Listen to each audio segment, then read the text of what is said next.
the time of enslavement, darkness, and violence. They risked their young lives. On their shoulders, they were carrying Poland. Przyszło powstanie. Babcia, mama i Lilka siedziały w piwnicy. The uprising came. My grandmother, mother, and Lilka were sitting in the basement, and I was a nurse at the sanitary post in Żoliborz. Those 2 days will never be forgotten. The first day of the uprising and the end of the war on May the 5th. Maybe it was the second, perhaps the first. It wasn't in Żoliborz yet. It started with a shooting at Suzina Street. It was incredible. After all, I was not even 16 years old, but young people felt differently about all this than older people. I mean those who were young back then. Those colleagues of mine. We were full of what seemed as the foolishness of youth. You know, sure that we will win in general, that it will be over soon. I have no idea how we could even think like that. Of course, these old commanders realized this, but we remember that feeling. That's how I remember that kind of wonderful, sublime feeling, you know. I'm not sure. Maybe it is akin to giving birth to a child, for example. I can't define it. When it all subsided, and after giving birth, I remember it was a wonderful, incredible, sublime joy. Pamiętam, że to było cudowne, wzniosła jakaś radość.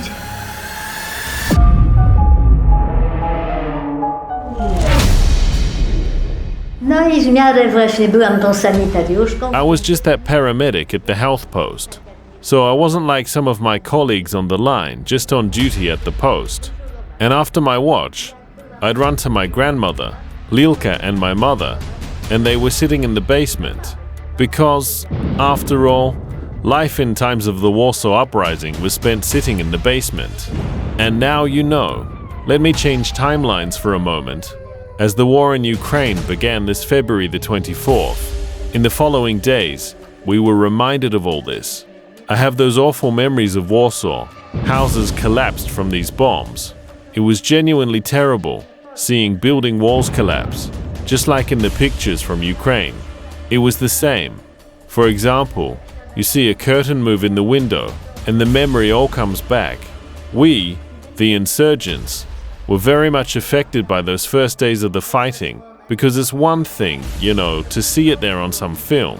Another thing to know is that there is a war going on here across the street. During the uprising, pretty much this kind of joy was evaporating as we began to realize as we came into contact with these bodies torn apart by the horror of war. So we realized what was going on, and we were getting sadder and sadder.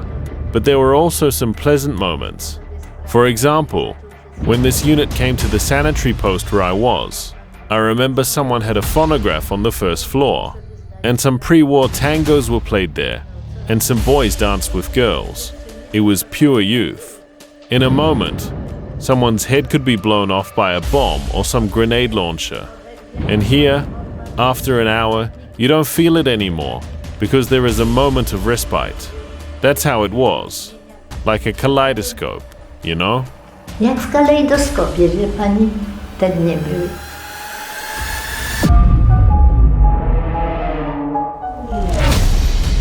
Ja dlaczego mówiłam o tych bierkach? Bo tam byłam najmłodszą sanitariuszką w tym This is why I was talking about those dexterity games. I was the youngest orderly at that point, and it always fell on my duty to wash the floor with Lysol. I hate the smell of Lysol to this day. So when I became a doctor, I thought to myself, God, I hope Lysol wasn't there. Fortunately, it wasn't used in hospitals anymore. So let me tell you why I said I was a specialist, cleaning shrapnel and debris wounds. I used disinfected tweezers and pulled out every piece, one by one, very gently. I knew how to do it, so I said it was a dexterity game. Well, yes. I had such a terribly unpleasant sort of experience when I was talking to my colleague who was there. We were standing and talking in the courtyard, in the corner. He was my schoolmate, and we were just talking. And then someone called me there to that basement because that hospital was in there, and someone called me. I went inside, And I don't know if this was a kind of sniper or whatever his name was. No, it was from a grenade launcher. A shot was fired from a grenade launcher and tore apart this colleague. Mech was his name, and now I see Mr. Mech on television from time to time. Surely he must be his grandson or great-grandson, because the resemblance is there. The same mug appears on TV. I do not remember what his role is there, but he is similar to this colleague of mine, just as ugly as my friend. Maybe he would like to hear how this granddad of his died well because he is the grandson, probably. It's a horrible feeling that I was talking to him just a moment ago. Now it was necessary to collect pieces of his body, a hand, something else I can't remember, some other parts, from this yard and put them on the green thing left there. I can't remember if it was his pants because mainly it was where he was torn in half. I think we picked up the hand and put it together with the lower half, with those pants as I remember. And others would find and bring some other parts. Awful moments, you know, horrible. I've lived through it all. To okropne były chwile, wie pani, okropne. Ale człowiek to wszystko przeżył.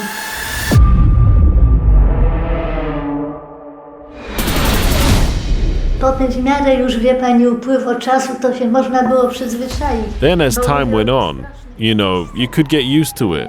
Because I'm talking about those terrible scenes, which affected me so terribly, you know. And then I remember that once we had my calculus teacher, I think Mrs. Zofia Zubrzicka. I saw her daughter on that stretcher. Such a beautiful face. She had big blue eyes. And I look, you know, and I see that face shredded, torn apart. A terrible sight. Terrible too. I do not even want to talk about it. And she survived. You know, the lady had a glass eye later. I'm even surprised they were experiencing such terrible wounds. You know, there was a friend of mine who I was dressing already at the end of the uprising who was wounded. I don't know if he was brought in or something. I don't remember that. But he had his side torn out like that. And he came to us. So we had to stop the bleeding somehow and send him on. Fix him. At least a bit. Because only simple procedures could be done at our place. I met him after the war. I say, Jurek, you're alive. How could you survive as you had half a side torn out? He says, imagine that.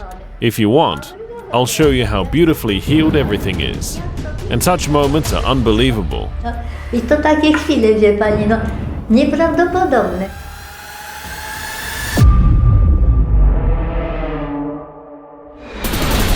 Drugiego było zawieszenie broni na Żoliborzu. The second was the ceasefire in Żoliborz.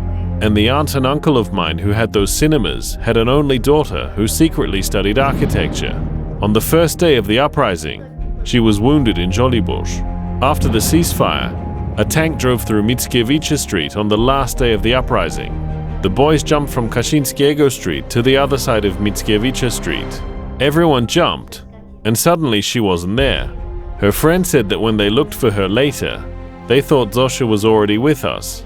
We jumped over and didn't see her with us. But it turned out that she probably got caught by something and tripped, fell over in the street, and the tank ran her over. Even after the uprising was over, my uncle could not find her body. October the 2nd, we are getting ready to leave. Lilka looks like a Jewish woman. Well, we did not know what was about to happen to us, because the meeting point was in Invalid Square.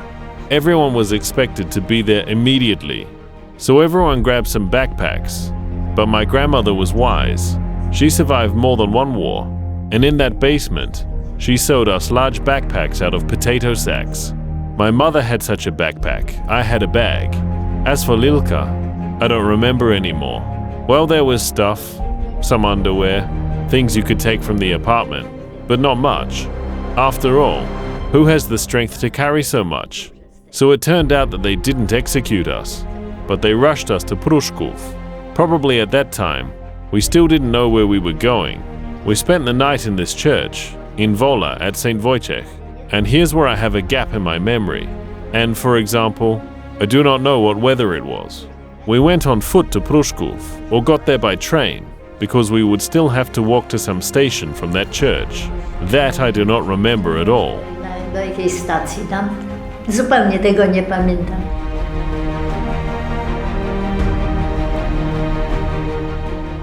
Płakałam chyba po raz pierwszy. I cried probably for the first time during the war. I cried as I saw it. I sat down on some stairs by some office, and I couldn't get over the fact that all the people walking around were dressed like this. There was normal life. And then I remember crying out loud, simply like a small child. I thought, God, how unbelievable it is to see ordinary life. It was still German occupation. Ladies were dressed in furs, and we were just in rags. A my nędza, nędza.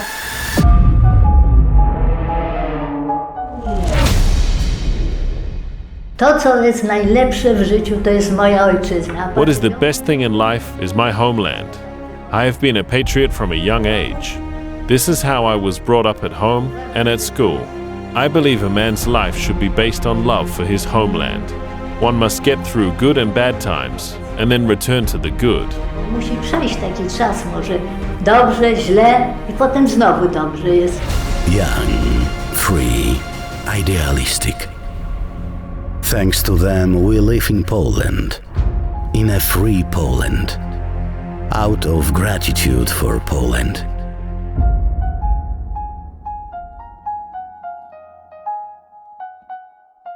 Subsidized by the Polish National Foundation.